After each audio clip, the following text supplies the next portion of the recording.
నమస్తే BCN news కి స్వాగతం. నా పేరు నీలిమ. ముందుగా ముఖ్యాంశాలు. స్వచ్ఛమైన తాగునీరు అందించడమే కూటమి ప్రభుత్వ ఏకైక లక్ష్యం. శంకుస్థాపన కార్యక్రమాల్లో స్పష్టం చేసిన ఏలూరు ఎంపీ పుట్టా మహేష్ యాదవ్.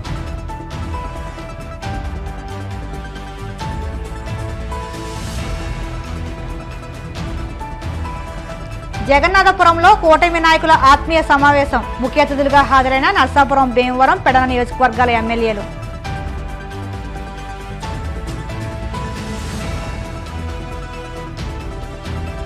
విశాఖలో పలు చోరీలకు పాల్పడుతున్న అంతర్రాష్ట్ర ముఠా అరెస్టు. కేసు నమోదు చేసి దర్యాప్తు చేపట్టిన డీసీసీ క్రైమ్ వెంకటరత్నం.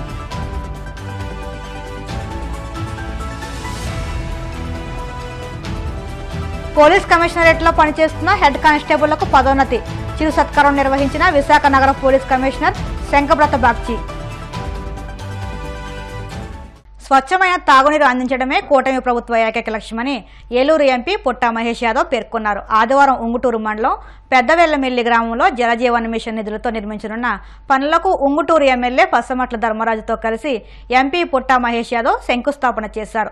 7,10 లక్షల రూపాయల నిధులతో ఉంగుటూరు మండలంలోని 14 గ్రామాలకు తాగునీరు సరఫరా లక్ష్యంతో పనులు ప్రారంభించారు. కార్యక్రమంలో ఎంపీ మహేష్ యాదవ్, ఎమ్మెల్యే ధర్మరాజు మాట్లాడుతూ కూటమి ప్రభుత్వంలో తాగునీరుకు, పరిసరాల పరిశుభ్రతకు, పర్యావరణ పరిరక్షణకు అధిక ప్రాధాన్యత ఇస్తామన్నారు. కార్యక్రమంలో భాగంగా ఎమ్మెల్యే ధర్మరాజు మంచినీటి బోరు నిర్మాణానికి శంకుస్థాపన చేయగా ఎంపీ మహేష్ యాదవ్ చేతుల మీదుగా శిలాఫలకాన్ని ప్రారంభించారు. కార్యక్రమంలో టీడీపీ పార్టీ జిల్లా అధ్యక్షులు, మాజీ ఎమ్మెల్యే గన్ని వీరాంజనేయులు, 4 మండల జనసేన, టీడీపీ, బీజేపీ నాయకులు పాల్గొన్నారు. ఎంపీ పర్యటనలో తొలుత ఉంగుటూరు గ్రామ దేవత చల్లాలమ్మ అమ్మవారిని, శ్రీ భద్రకాళ అమ్మవారిని దర్శించుకుని ప్రత్యేక పూజలు నిర్వహించారు.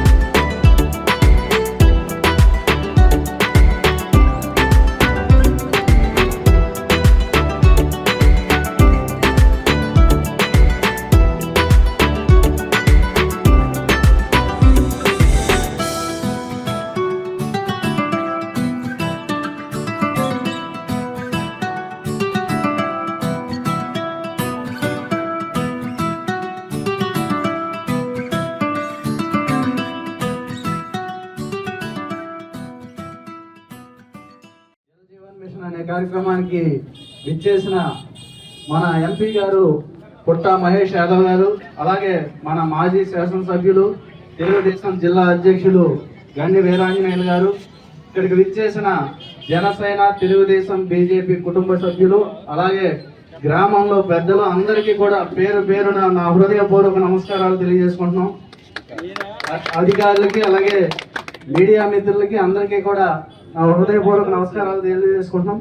మనం ఈ జలజీవన్ మిషన్ ద్వారా ప్రతి ఇంటికి కూడా మంచినీరు అందించే ఉద్దేశంతో ఈ కార్యక్రమాన్ని మన నియోజకవర్గంలో మొట్టమొదటిసారిగా మొదలు పెట్టడం జరిగింది. అలాగే మన ఎంపీ గారిని ఆహ్వానించడంతో వెంటనే ఆయన కూడా ఈరోజు ఇక్కడికి వచ్చి మనందరికీ కూడా పూర్తి మద్దతుగా ఆయన తెలిపి ఈ కార్యక్రమాన్ని ముందుకు తీసుకెళ్లాలని తెలియజేశారు. మనకి ఇక్కడ 14 గ్రామాల్లో 12 వాటర్ ట్యాంకులు, అలాగే 37 కిలోమీటర్ల పైప్ లైన్లు, 4 బోర్లు, దగ్గరగా సుమారుగా 7,10,50,000 నిధితో ఈ కార్యక్రమాన్ని చేయడానికి నిర్ణయించాం. దీన్ని అలాగే ఇంకెక్కడైనా ఏమైనా గ్రామాల్లో ఇంకా సమస్యలు ఉంటే, మంచినీటి సమస్యలు ఉంటే వాటిని కూడా తీర్చే విధంగా మన కేంద్ర ప్రభుత్వం నిధులతో, అలాగే మన రాష్ట్రం నిధులతో కూడా ప్రతి సమస్యని పరిష్కరించే విధంగా మన అందరం కలిసికట్టుగా ముందుకు వెళ్తామని ఎమ్మెల్యే గారు కానీ, ఎంపీ గారు కానీ, అలాగే నేను కూడా వారికి తోడుగా ఉండి ఈ నియోజకవర్గ సమస్య మీద పూర్తి స్థాయిలో పనిచేసి మన యొక్క ప్రజల యొక్క అవసరాలు తీర్చడంలో మేమంతా కూడా కలిసికట్టుగా పనిచేస్తామని. పశ్చిమ గోదావరి జిల్లా మొగల్తూరు మండలం జగన్నాథపురం గ్రామంలో కూటమి నాయకులకు ఆత్మీయ సమావేశాన్ని ఆదివారం నిర్వహించారు. ఈ కార్యక్రమంలో నర్సాపురం ఎమ్మెల్యే బొమ్మిడి నాయకర్, భీమవరం ఎమ్మెల్యే పులపర్తి రామాంజనేయులు, పెడన ఎమ్మెల్యే కాగిత కృష్ణప్రసాద్ పాల్గొన్నారు. ఈ సందర్భంగా వీరిని జగన్నాథపురం గ్రామ కూటమి నాయకులు ఘనంగా సత్కరించారు.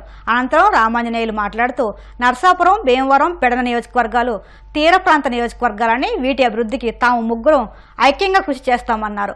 వైసీపీ హయాంలో భీమవరం కాళీపట్నం రోడ్డు గతంలో తాను ఎమ్మెల్యేగా పనిచేసినప్పుడు వేసిన రోడ్లే కానీ తర్వాత వచ్చిన ప్రభుత్వం ఎలాంటి అభివృద్ధి చర్యలు చేపట్టలేదని అన్నారు. ఈ కార్యక్రమంలో పశ్చిమ గోదావరి జిల్లా తెలుగుదేశం పార్టీ అధ్యక్షుడు మంత్రి రామరాజు, నర్సాపురం టీడీపీ ఇన్ఛార్జ్ పొత్తూరి రామరాజు, జనసేన, టీడీపీ, బీజేపీ నాయకులు పెద్ద ఎత్తున పాల్గొన్నారు. మనకి మంచి రోజులు వచ్చాయి. గత 5 సంవత్సరాలు పడిన బాధలకు విముక్తి దొరికింది.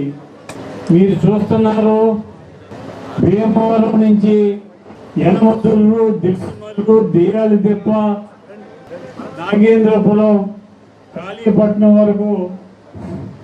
కాళీపట్నం వరకు డబల్ రోడ్డు వేసింది మనం అధికారంలో ఉన్నప్పుడు.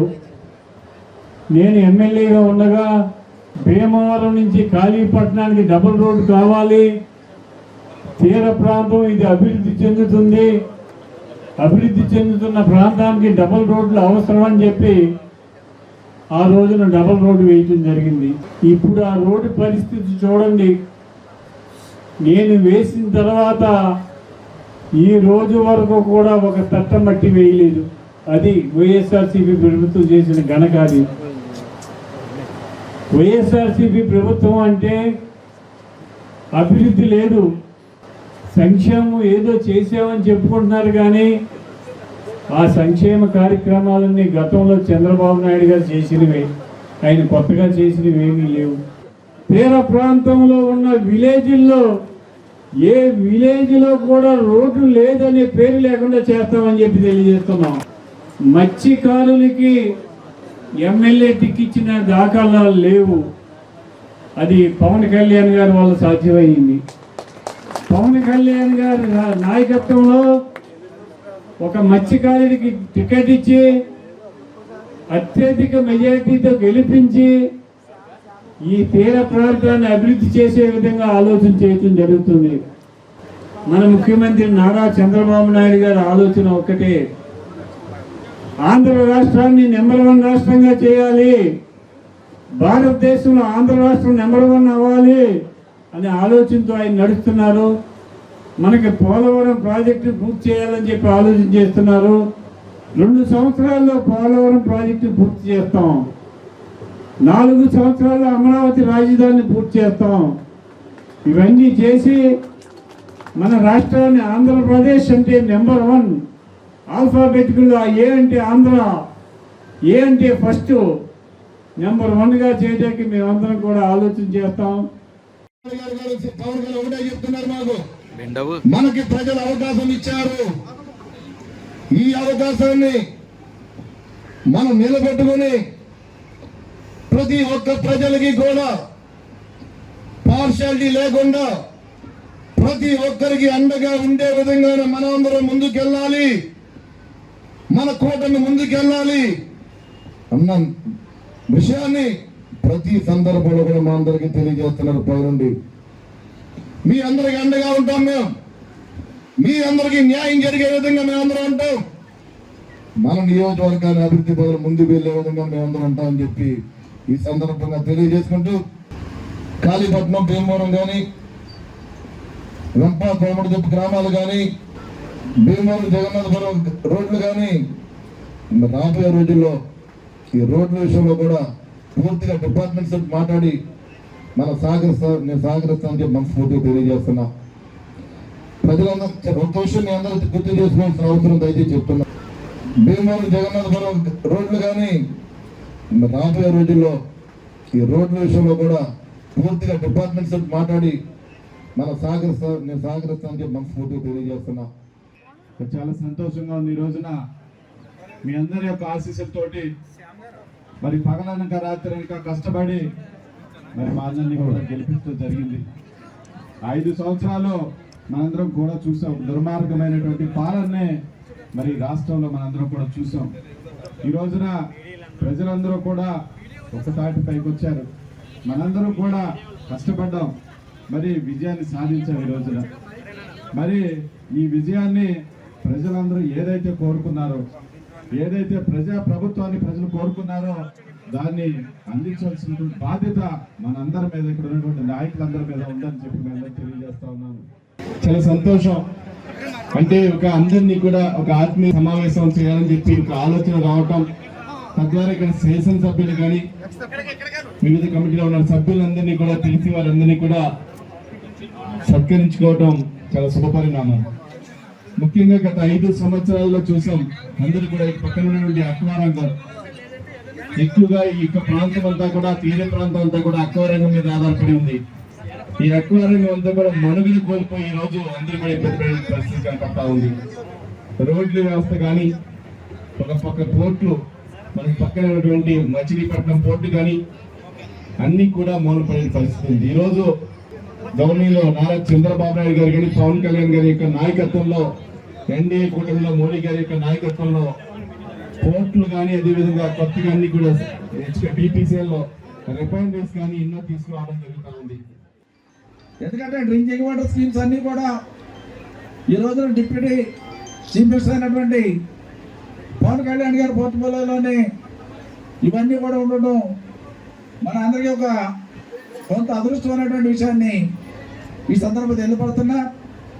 మనం ఎటువంటి అనుమానం పడక్కలేదు. గతంలో 14 సంవత్సరాలు ఆంధ్ర రాష్ట్రాన్ని అభివృద్ధి పదంలో, ప్రగతి పదంలో నడిపించినటువంటి చంద్రబాబు నాయుడు గారు ఈ రోజున మరలా విశాఖలో పలు చోరీలకు పాల్పడుతున్న అంతరాష్ట్ర ముఠాను అరెస్ట్ చేశామని డీసీసీ క్రైమ్ వెంకటరత్నం తెలిపారు. తెలంగాణలోని యాదాద్రి జిల్లా భువనగిరికి చెందిన శ్రీనివాసరెడ్డి విశాఖ నగరంలోని పలు పోలీస్ స్టేషన్ల పరిధిలో 7 చోట్ల చోరీలకు పాల్పడినట్టు గుర్తించామని చెప్పారు.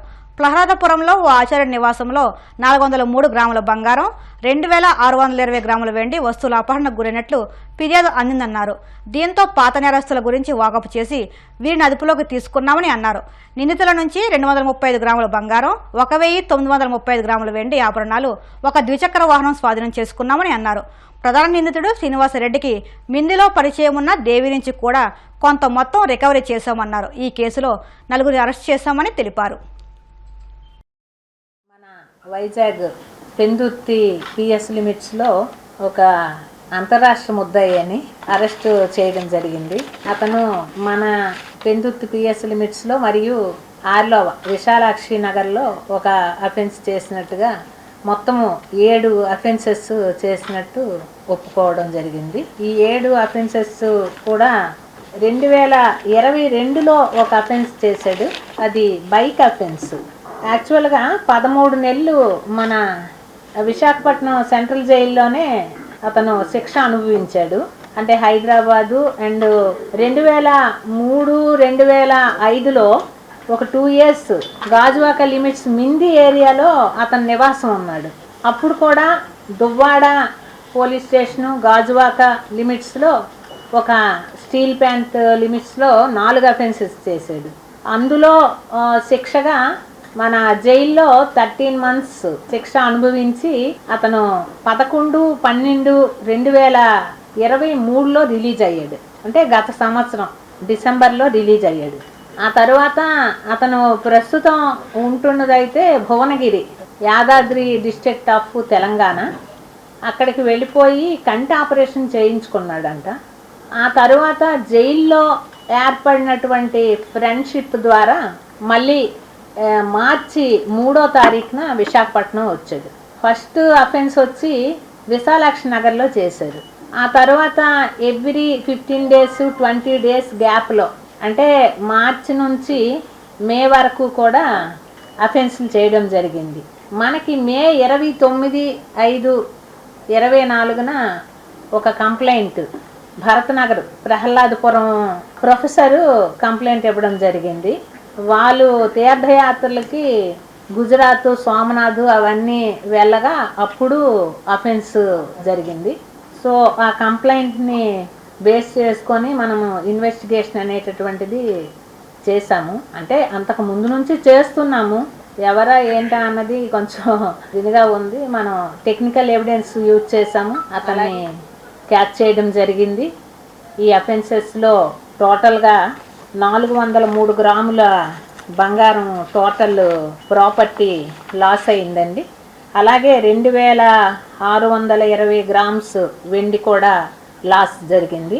సో మేము రికవరీ వచ్చి 235 గ్రాములు గోల్డ్ రికవరీ చేసాము, 1935 గ్రాములు సిల్వర్ రికవరీ చేయడం జరిగింది.